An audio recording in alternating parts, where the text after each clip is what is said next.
એ પછી નિકુંજ પટેલે પોલીસમાં ફરિયાદ કરવાની કોશિશ કરી છે, પરંતુ 70 દિવસ સુધી હજુ સુધી ભાજપના ધારાસભ્યની સામે ફરિયાદ નોંધવામાં નથી આવી।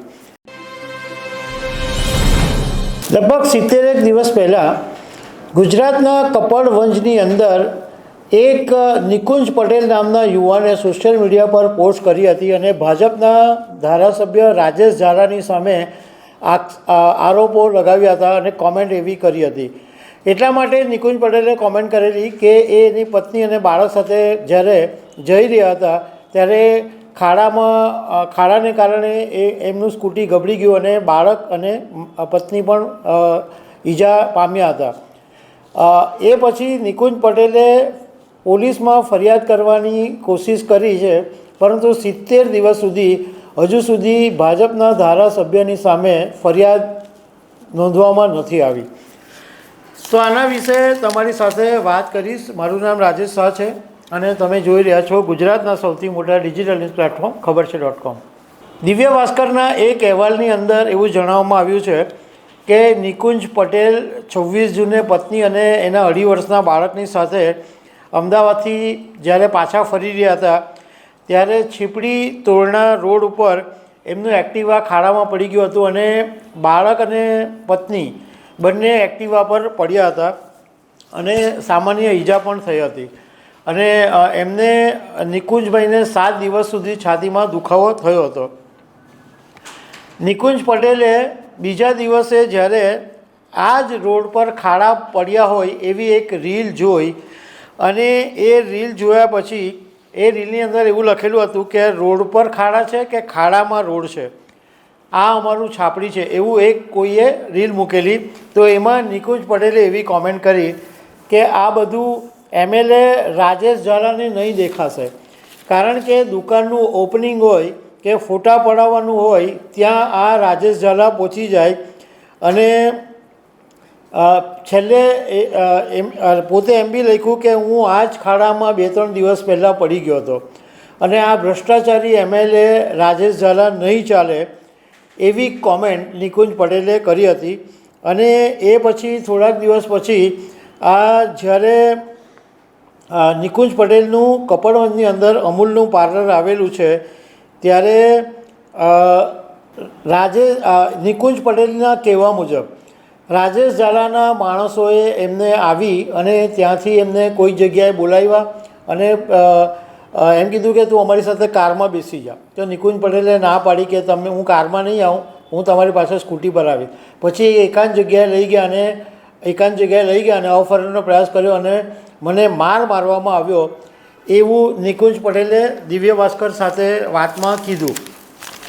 એ પછી એણે પોલીસ ફરિયાદ કરવાની કોશિશ કરી, પરંતુ પોલીસ ફરિયાદ નહીં લેવાય અને 24 જુલાઈ 2025ના દિવસે હાઈકોર્ટે ઓર્ડર આપ્યો કે જો ફરિયાદ બનતી હોય તો આ 4 સપ્તાહની અંદર ફરિયાદ લેવામાં આવે એવો હાઈકોર્ટે એક ઓર્ડર આપ્યો। એટલે નિકુંજ પટેલે એમ કીધું કે મેં 4 સપ્તાહ સુધી રાહ જોઈ અને 4 સપ્તાહ પછી નડિયાદ જિલ્લા પોલીસ વડાની ઓફિસે હું ગયો તો ત્યાંથી મને એવું કહેવામાં આવ્યું કે તમે કપડવંજના ટાઉન પોલીસ PI દેવડાને જઈને મળો, અમારી એમની સાથે વાત થઈ ગઈ છે।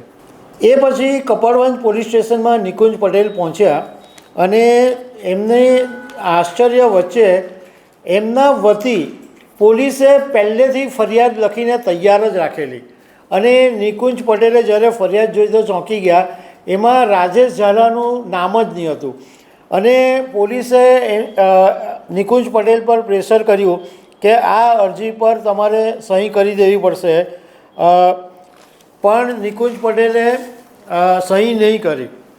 એ પછી PI દેવડાને મળવા માટે એમના જે સ્ટાફના લોકો હતા એ લઈ ગયા તો PI દેવડાએ એવું કીધું કે તમારા કહેવા મુજબની ફરિયાદ નોંધવામાં નહીં આવે, જે ફરિયાદ અમે આપી છે એની પર જ તમારે સહી કરવી પડશે। સાથે સાથે PI દેવડાએ એવું પણ કીધું કે આ બધા રાજકીય માણસો છે અને અમારી નોકરી ભવિષ્યમાં જોખમ ઊભું થાય એટલા માટે આની પર તમે સહી કરી દો।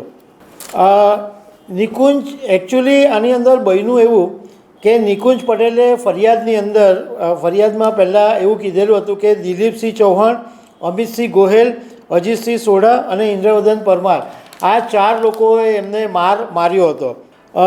પણ હજુ સુધી પોલીસે નિકુંજની ફરિયાદ તો નહોતી લીધી, પણ એની સામે દિલીપસિંહ ચૌહાણ નામનો જ એક વ્યક્તિ છે એની ફરિયાદ પોલીસે લઈ લીધી અને દિલીપસિંહે સામે નિકુંજ પટેલની સામે FIR કરી કે અમે જ્યારે એને મળવા ગયા અને એની સાથે વાતચીત કરી તો એણે અમને લાફો મારી દીધો હતો, એવી ફરિયાદ ઊંધી દિલીપસિંહ ચૌહાણે કરી દીધી. એ પછી દિવ્ય ભાસ્કરે જે કપડવંજ ટાઉનના PI છે JD દેવડા એમની સાથે વાત કરી તો PI દેવડાએ એવું કીધું કે આ ફરિયાદી બદલ્યા કરે છે. પહેલાં 4 સામે ફરિયાદ કરવાની વાત કરતા હતા, હવે 15 સામે ફરિયાદ કરવાની વાત કરે છે.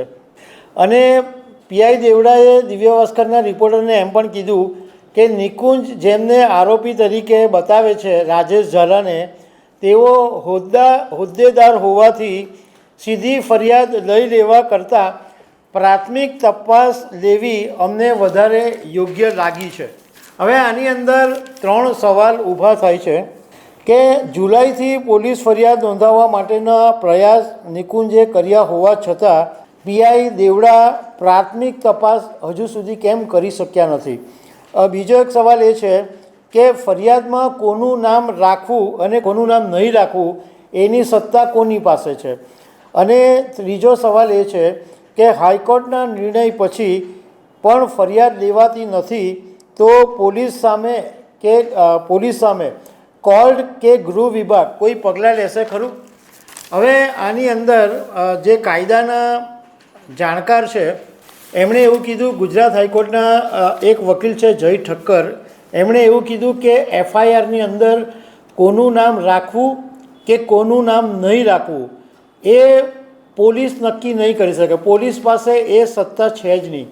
ફરિયાદી ઈચ્છે એનું નામ ફરિયાદમાં લખાવી શકે અને એ પછી પોલીસ તપાસ કરે.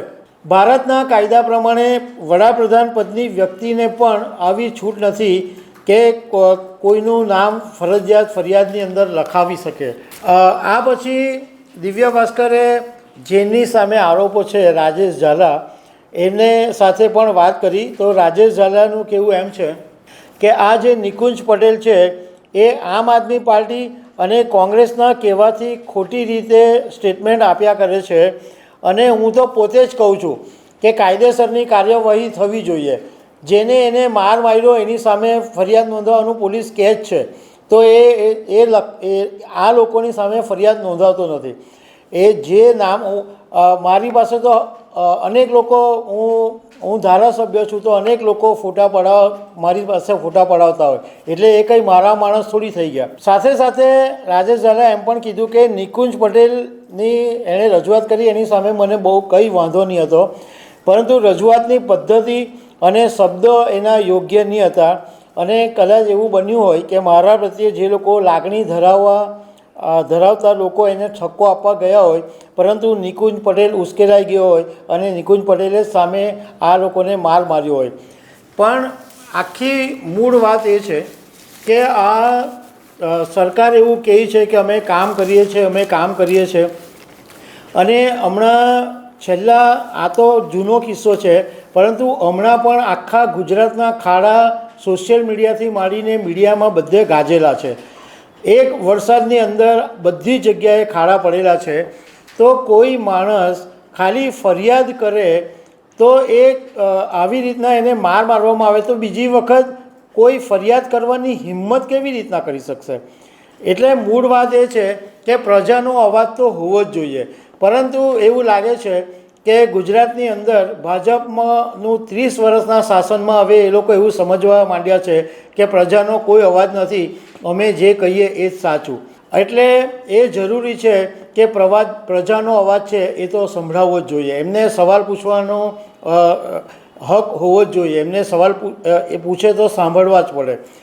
તો દર્શક મિત્રો આવી અનેક વાતો સાથે અમે તમને મળતા રહીશું. Thank you very much.